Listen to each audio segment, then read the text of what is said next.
মা মা, আমি তোমার জন্য কতগুলো ব্যাঙ ধরে নিয়ে এসেছি। দেখো ছি দেখো ছি ছি, কতগুলো এগুলো ব্যাঙ। সোনা নোংরা।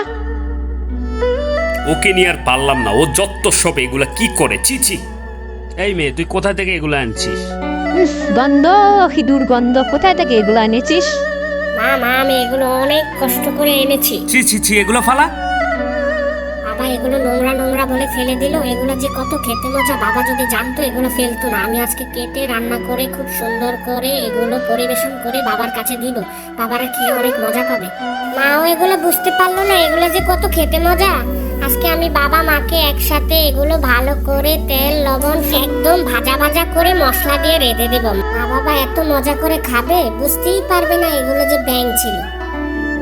যাক বাবা, আমার রান্নাগুলো শেষ হয়ে গিয়েছে, তাড়াতাড়ি এগুলো নিয়ে নেই, বাবা মাকে পরিবেশন করতে হবে।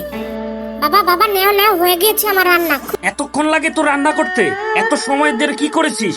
কাজ কাম নাই? সারাদিন খালি খাই খাই করস, বসে থাকস আজাইরা। এই মেয়ে, তোর এতক্ষণ লাগে রান্না করতে? এতক্ষণ ধরে আমরা না খেয়ে বসে আছি। লজ্জা নেই? এখান থেকে যা, বের হ। আর একটু দিব তোমাকে, অনেক মজা হয়েছে তো। অনেক মজা হয়েছে, দেও। কি মজা, খেতে খুব মজা।